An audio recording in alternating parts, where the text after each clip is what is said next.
장세가 불안정한 흐름이 지속적으로 나타나면서 AI가 끝난 건지 아니면 우리가 너무 빨리 겁을 먹은 건지 고민하셨을 분들이 많았을 것 같습니다. 마이크론의 실적 발표에서 답을 찾는 분들도 계셨을 것 같은데 아침 출근길에 실적 확인하셨을까요? 분기 매출이 처음으로 64조 원을 넘기면서 사상 최고 실적으로 화답한 겁니다. 결국 시간외에서 주가가 13% 뛰었는데요. 어젯밤 시장이 보낸 신호는 전부 한 곳으로 모입니다. 이 높은 금리에서도 시장이 AI에 다시 값을 매겨줄 수 있느냐. 나나의 시선에서 놓치면 안 될 데이터를 확인하세요. 이틀 전이었죠. 우리 코스피가 하루에 9.99%가 빠지면서 검은 화요일이라는 소리까지 들었습니다. 그 폭락을 끌고 간 게 바로 반도체 공포였어요. AI 메모리 수요가 식는 거 아니냐는 불안. 그 공포의 한복판에서 마이크론이 정반대의 숫자를 들고 나왔습니다.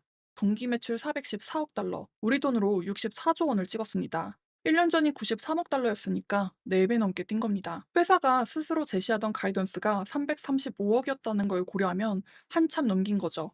근데 저는 매출보다 이게 더 무서웠습니다. 영업이익률이 81%예요. 물건을 팔아서 남긴 매출 총이익률은 85%에 가까웠고요. 이게 어느 정도냐면 공장을 직접 돌리는 제조업체는 원래 마진이 낮아지기 쉽거든요. 근데 마이크론이 이 정도 마진을 냈다는 건 지금 메모리 가격 결정권이 얼마나 강하게 공급자 쪽에 있는지를 보여주는 숫자입니다. 메모리 만들어 파는 회사가 이 마진을 내는 건 극히 이례적인 수준이라는 거죠. 어젯밤 마이크론은 AI 수요가 식었다는 공포에 숫자로 정면 반박을 해왔습니다. 저는 실적이 좋았다는 것보다 더 중요하게 생각하는 게 있는데요. 앞으로를 어떻게 보느냐.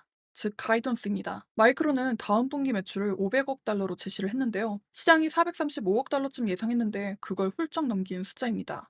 방금 414억 찍은 회사가 다음 분기에 500억을 찍겠다는 거예요. 여기서 핵심 문장이 나옵니다. 마이크론이 메모리 공급 부족이 2027년 이후까지 이어질 것이라고 못을 박은 건데요. 이게 왜 중요하냐면 이틀 전 우리 시장을 무너뜨렸던 공포 중에 하나가 바로 AI 수요가 식어서 메모리가 남아돈다였거든요. 근데 정작 마이크론은 수요가 너무 많아서 공급을 맞출 수가 없다고 한 겁니다. 실제로 마이크론은 계속 이렇게 말해왔습니다. 중기적으로 고객이 원하는 물량의 절반에서 3분의 2 정도밖에 못 채운다고요. 마이크론이 제시한 숫자 기준으로는 수요는 강하고 공급은 부족합니다. 근데 저는 여기서 한 발 더 들어가 보려고 하는데요. 마이크론은 부족이 2027년 이후까지 간다고 보지만 저는 그 전체를 한 번 더 의심해 보려는 거예요. 이 공급 부족이 진짜 부족한 게 맞냐는 겁니다.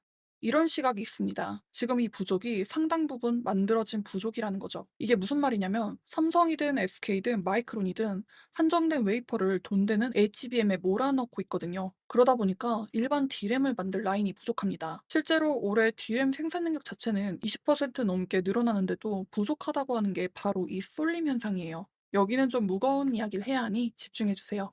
지금 이게 무슨 뜻이냐면 지금 가격을 떠받치는 게 순수한 물량 부족이 아니라 공급자들이 라인을 어디에 둘지 정하는 선택의 결과일 수도 있다는 겁니다. 빅3로 재편된 뒤로 삼성하고 SK가 공급량을 정해두고 구매자를 압박하는 구도라는 분석도 나오고 있는 상황이거든요. 마치 오펙이 원유 생산량을 조절하듯이요. 그래서 결론은 조건부라는 겁니다. 이 쏠림이 유지되는 한 가격은 강하게 갑니다.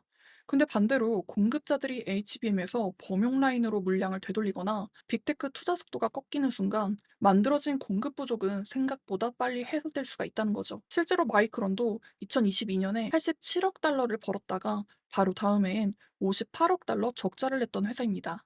메모리는 끝까지 사이클 산업이라는 거죠. 여기서 한국 투자자분들은 이걸 보셔야 합니다. 마이크론이 좋았다고 해서 AI 주식이면 다 오르는 장이 돌아오는 건 아니라는 겁니다. 같은 날 정반대 성적표를 받은 회사가 있었거든요. 세레브라스라는 AI 반도체 회사예요. 이 회사는 오픈 AI랑 200억 달러짜리 계약을 맺었고 수요도 분명히 살아있습니다. 근데 주가가 14%가 빠졌어요. 왜 빠졌을까요? 매출이 아니라 마진 때문입니다. 올해 조정 매출 총이익률 전망을 38에서 41% 정도로 내놨었는데 1분기 47%보다 낮아진 거예요. 시장이 뭐라고 반응한 거냐면 매출 늘어나는 건 알겠는데 그래서 남기는 건 얼마냐를 따지기 시작했던 겁니다. 이거 하나만 기억하세요. 어젯밤 시장은 AI를 버린 게 아닙니다. AI 안에서 다시 줄을 세운 겁니다. 마이크론처럼 수요랑 가격이랑 마진까지 숫자로 증명하는 회사는 살아남고 세레브라스처럼 성장은 하는데 이익률이 흔들리는 회사는 바로 조정에 들어가는 거죠. 그러니까 AI니까 다 산다가 아니라 돈을 남기는 AI냐 그것을 보기 시작했다는 거예요. 이 차이를 모르면 오늘 우리 장에서도 종목을 잘못 고를 수 있습니다. 공급자들의 라인 선택에 따라 흐름이 변할 수도 있고, 이 외에도 수면 아래에 있는 여러 논란에 대해 생각을 해보신다면 스스로 답을 내리실 수 있을 것 같습니다. 자, 여기까지가 AI 이야기였는데 시장에는 또 하나의 축이 있습니다. 돈값, 그러니까 금리와 달러입니다. 근데 그 전에 어젯밤 미국 정규장을 잠깐 살펴보면 재밌는 게 있었어요. 마이크론 급등은 사실 장 끝나고 시간외에서 나온 거고요. 정규장만 보면 나스닥은 빠졌거든요. S&P 500도 약보합. 그런데 다우는 올랐습니다. 이게 무슨 뜻이냐면 기술주에서 빠진 돈이 사라진 게 아니라 유가락 덕을 보는 항공이나 여행주로 옮겨갔단 거예요. 실제로 여행항공 지수가 5% 넘게 올랐습니다. 시장의 위험을 통째로 던진 게 아니라 섹터를 옮겨 다닌 거죠. 그 자금 이동의 한가운데에 유가가 있었습니다. 어젯밤 유가가 또 크게 빠졌거든요. WTI가 장중에 배럴당 69달러대까지 내려갔다가 정산 기준으로 70달러 초반에 마감을 했습니다. 이란 쪽 긴장이 풀리면서 호르무즈 해협으로 원유가 다시 흐르기 시작한 영향이에요. 보통 유가가 빠지면 물가 부담이 줄어서 호재에 가깝습니다. 그럼에도 같은 날 달러는 오히려 더 올랐어요. 달러 인덱스가 101.5를 넘기면서 13개월 만에 가장 높은 수준이 됐거든요. 그래서 여기는 좀 무겁습니다. 유가가 빠졌는데 달러가 안 빠졌다는 건 시장이 아직 연준이 금리를 쉽게 안 내린다고 보고 있다는 뜻이니까요. 실제로 최근 미국 기업 재무 책임자들을 조사한 설문에서도 올해 비용과 가격이 4.7%가 오를 거라고 답했습니다. 다만 이건 유가가 90달러 부근일 때를 가정한 거라서 지금처럼 유가가 많이 빠져버리면 이 압력은 좀 줄어들 수가 있습니다. 그래도 핵심은 유가가 빠져도 서비스 물가는 여전히 끈적끈적하게 남아있다는 신호라는 겁니다. 한국 시간으로 오늘 밤 9시 30분에 미국에서 가장 중요한 물가 지표 PCE가 나옵니다. 이게 왜 한국 투자자에게도 중요하냐면요.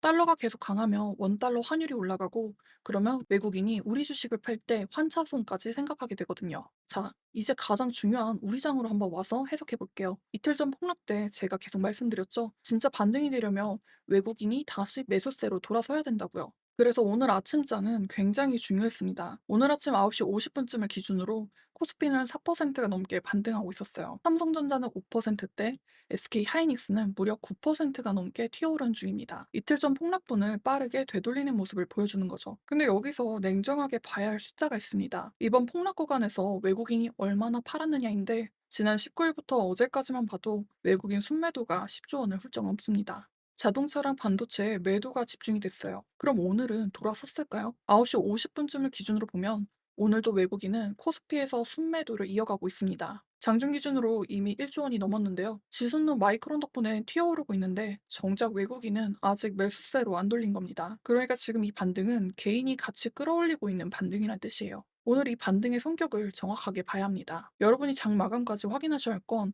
외국인 순매도가 줄어드는지, 나아가 순매수로 방향을 트는지예요. 마이크론 실적이라는 강력한 명분이 생겼으니까 외국인이 여기서 순매수로 돌아온다면 이 반등은 신뢰도가 확 올라갑니다. 반대로 오늘처럼 외국인은 계속 팔고 개인만 받치는 반등이면 힘이 약할 수도 있다는 점 기억하셔야 돼요. 지수가 몇 퍼센트 올랐느냐보다 누가 사서 올렸느냐가 훨씬 중요합니다. 개인이 받치는 건 한정적이니까요. 또 한국에는 정책 관련 이슈들이 다소 있습니다.